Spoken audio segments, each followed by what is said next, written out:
Kembali di Anyus Sore, pemirsa, viral seorang pedagang es kue jadul dituduh menggunakan bahan spons di Kemayoran, Jakarta Pusat digerebek polisi. Namun hasil pemeriksaan polisi ternyata es kue tersebut dipastikan aman dan layak dikonsumsi. Ini bos lu bikin bahan dari mana? Dari kue. Ada busanya nggak? Nggak ada, disiram. Jauhan nggak ini? Inilah video viral saat Babinsa dan polisi mendatangi seorang pedagang di kawasan Utan Panjang, Kemayoran, Jakarta Pusat. Pedagang ini sebelumnya dilaporkan karena dituding menjual es kue yang biasa dimakan anak-anak menggunakan bahan spons atau busa. Petugas juga meminta pria parubaya tersebut untuk memakan sendiri es kue dagangannya itu. Yang motor biar kamu ya, jangan anak-anak kecil ya, kasihan tuh. Pelan. Petugas kemudian membawa barang bukti es kue dagangan ke Polsek Kemayoran. Namun dari hasil pemeriksaan tim keamanan pangan Dokpol Polda Metro Jaya, seluruh sampel es kue jadul tersebut dipastikan aman untuk dikonsumsi karena terbuat dari bahan makanan. Namun untuk menguatkan hasil yang lebih pasti dan ilmiah, sampel es kue jadul tersebut juga dikirim ke Dinas Kesehatan dan Laboratorium Forensik Mabes Polri. Kalau dia terduga juga kita kembalikan ke tempatnya, pembuatannya, itu diberi keterangan dari Dokes juga, sementara dari Dokes Polres itu informasinya layak dimakan. Nah, sampai dengan sekarang ini tidak ada pelapor atau korbannya, ataupun diduga ada yang keracunan atau ada lapor, tidak ada sampai dengan sekarang ini. Selain telah melepaskan pedagang es karena tidak terbukti, polisi juga mengimbau masyarakat agar tidak memviralkan suatu temuan atau kejadian tanpa disertai data atau klarifikasi yang jelas agar tidak menimbulkan fitnah dan keresahan di masyarakat. Dari Jakarta, Rani Sanjaya, iNews melaporkan. Tuduhan es kue pakai bahan spons tidak terbukti. Anggota Babin Kamtipmas dan Babinsa yang sempat menggerebek penjual es kue di Kemayoran meminta maaf. Polisi mengklarifikasi berdasarkan hasil uji laboratorium es tersebut aman untuk dikonsumsi. Mas dan Babinsa yang bertugas membuat video tentang menjual es kon di wilayah Kemayoran, menyampaikan permohonan maaf yang sebesar-besarnya kepada seluruh masyarakat atas kegaduhan yang timbul akibat video yang sempat beredar luas di media sosial. Pertama, kami ingin menjelaskan bahwa tindakan awal kami merupakan bentuk respon cepat terhadap laporan masyarakat yang khawatir adanya dugaan makanan berbahaya beredar di lingkungan mereka. Sebagai petugas, tidak pernah kami berkewajiban hadir dan merespon setiap laporan demi menjaga keselamatan warga. Yang kedua, niat kami semata-mata untuk mengedukasi agar tidak ada konsumen yang merugikan dan memastikan masyarakat merasa aman dalam membeli makanan di lingkungannya. Dalam situasi tersebut, kami hanya berusaha menjalankan tugas dengan cepat untuk mencegah potensi bahaya di kalangan masyarakat. Dan pemirsa, untuk mengetahui informasi selengkapnya kami telah terhubung dengan penjual es yang viral tersebut, Bapak Sudrajat. Selamat sore, Pak Sudrajat. Assalamualaikum. Waalaikumsalam. Baik, Pak Sudrajat. Ya. Oke, bisa diceritakan Pak, bagaimana kemudian Anda diperlakukan pada saat itu ketika es Anda dituduh tidak aman? Ini Pak, dia beli es kue Pak. Di es kue, saya belum tahu itu es jadul, dibejek-bejek aja sama polisi. Sama polisi dibejek-bejek dan jadi es kapas gitu, kayak es bedak, Pak. Jadi ditonjok, diberi semuanya Pak. Hah? Ditonjok, dipakai cincin. Oke, Anda dipukul ya? Dipukul, diinjak-injak Pak. Bapak dipukul dan diinjak-injak oleh siapa Pak? Sama Polres, sama Polres. Oke, hanya karena dituduh esnya nggak aman untuk dikonsumsi? Kan basi katanya. Basi. Oke. Ini juga fakta baru yang juga baru saya ketahui. Pak Sudrajat, apa pada saat itu yang disampaikan oleh mereka apa ketika memukul Bapak? Saya kayak anjing, kaki diangkat tangkat, semuanya pada diangkat tangkat. Jadi saya dicabut pakai selang air. Ada berapa orang seingat Bapak? Ada 10 orang. 10 orang? Iya, Pak. 10 orang yang menganiaya Pak Sudrajat? Iya, Pak. Di mana Pak kejadiannya Pak? Dekat belakang sekolah di Kemayoran. Itu setelah kejadian yang S Bapak diperiksa berarti ya? Iya, Pak. Oke, setelah S Bapak ini diperiksa, kemudian Bapak dibawa ke sana? Bawa di polisi, Pak. Apa aja waktu itu yang ditanya oleh mereka kepada Bapak? Tapi itu bukan es basi, Pak. Sebenaran, Pak, itu, Pak. Diperiksa, Pak. Diperiksa semuanya? Dia. Tapi itu es asli. Es jadul. Kenapa mereka menuduh Bapak membuat es yang nggak sehat, Pak? Tapi dia bukan punya saya, punya bosnya. Bos Bu Mimi. Berapa lama Pak Bapak dianiaya Pak? Hari Sabtu. Seharian Pak? Iya, seharian. Dipukul, kemudian diapain lagi? Ditendang? Tendang, disabet. Disuruh mengakui atau disuruh apa Pak? Ngakuin ini punya siapa gitu. Oke. Sampai akhirnya Bapak dilepas lagi, gimana Pak ceritanya? Dilepas sama polisi. Pada saat dilepas, apa yang dibilang ke Bapak? Polisinya minta maaf sama saya. Dia kasih duit 300.000. Setelah Bapak dianiaya, kemudian Bapak dikasih uang begitu ya? Iya, 300.000, tapi saya rugi. Kenapa ruginya Pak? Es lembek, saya dipukul, rugi lah. Bapak ada, setelah Bapak dianiaya, dipukul, ditendang, Bapak ada rencana untuk meriksa ke dokter, terus melaporkan balik Pak? Tapi duitnya nggak ada, Pak. Rumah sakit duitnya nggak ada. Oke. Tidak ada bentuk ganti rugi yang dikasih ke Bapak? Perborong, enggak.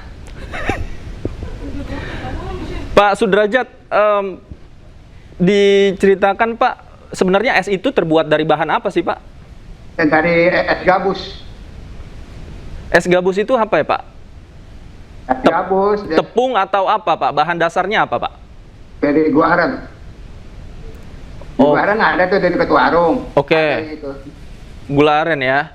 Iya. Iya, saya ingat waktu kecil saya juga sering makan es kue ini dan memang rasanya enak dan aman-aman saja. Nah, yang saya penasaran Pak Sudrajat, pertama kalinya apa yang membuat oknum itu nggak percaya bahwa es Bapak ini sehat gitu? Mereka beli es Bapak kemudian dimakan atau ada laporan? Ada laporan yang ini yang sebelah yang Kemayoran. Ngelaporin Bapak? Iya. Apa yang dilaporin setahu Bapak? Katanya ini es palsu katanya. Oke.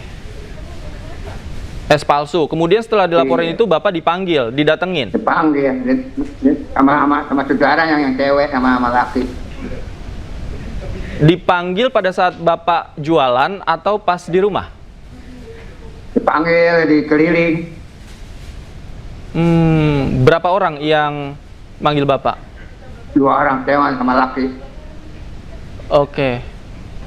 Jadi Bapak ditanya-tanya ya? Apa aja Pak yang ditanya kepada Bapak? Ini ngambil mana? Ini semuanya. Yang dibilang ngambil dekat Depok lama. Oke, tapi sekarang setelah dilepas itu Bapak masih jualan? Terus bagaimana saya takut?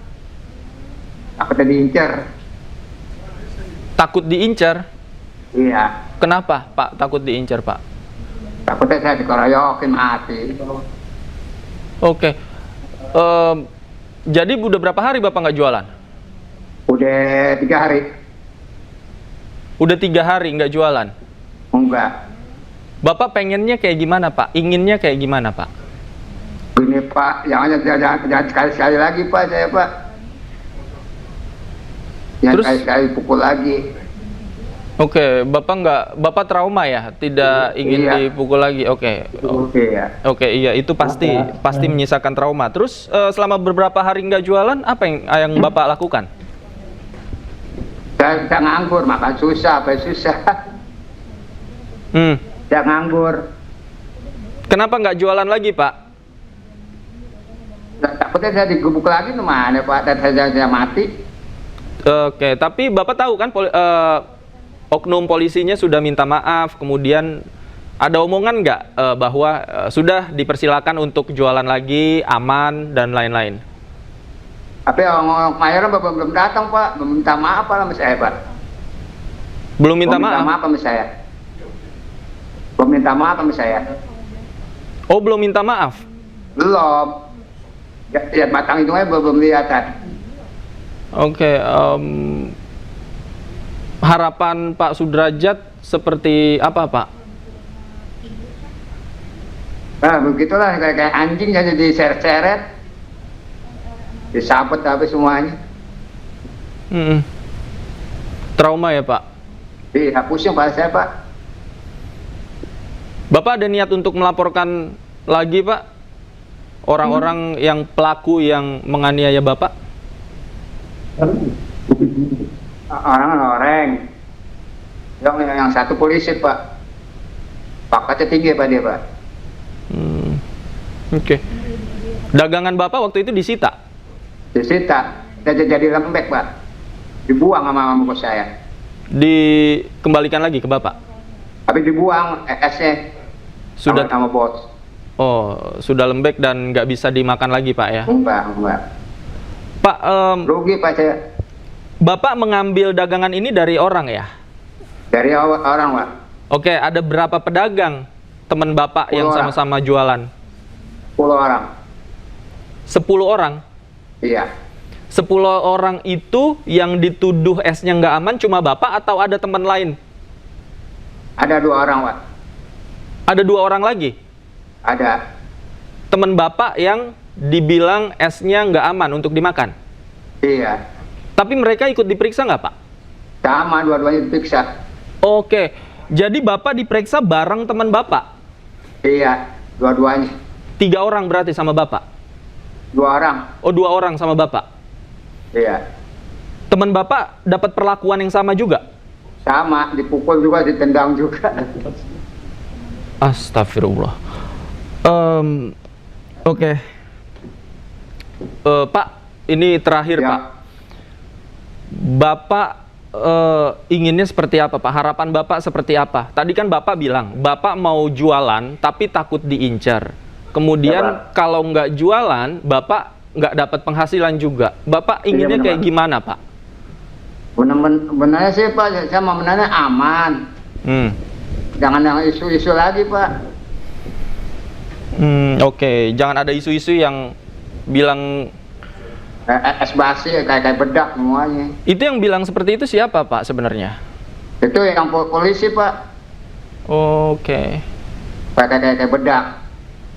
Oke. Kurang aja Pak. Oke, baik. Baik Pak Sudrajat, penting sekali informasi ini Pak diketahui oleh kami dan masyarakat. Mudah-mudahan ini juga bisa menjadi perhatian bagi pihak-pihak terkait ya, agar Bapak juga bisa kembali berjualan, kemudian Bapak Ya, juga Pak. bisa berjualan dengan aman ke depannya. Makasih banyak ya Pak Sudrajat sudah bergabung Ya. bersama kami. Sehat selalu Pak. Ya. Selamat sore. Iya. Selamat. Pemirsa, kasus Hogi Minaya, tersangka kecelakaan yang menewaskan 2 pelaku jambret telah diselesaikan lewat keadilan restoratif. Gelang pelacak atau GPS di kakinya sebagai tahanan kota sudah dilepas oleh Kejaksaan Negeri Sleman.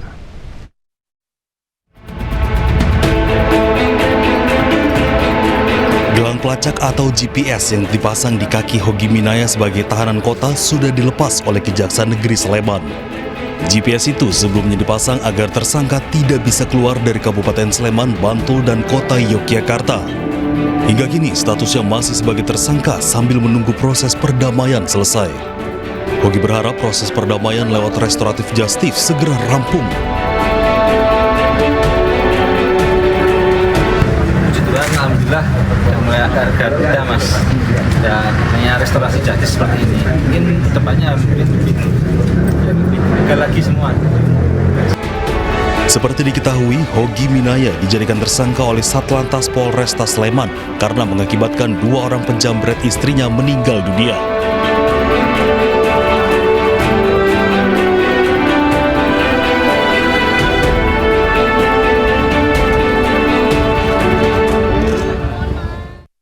Polda Metro Jaya memeriksa akademisi Rocky Gerung sebagai saksi ahli yang diajukan kubu Roy Suryo CS dalam kasus fitnah ijazah Jokowi. Usai jeda, kami ulas lengkapnya. Tetaplah di Anju Sore.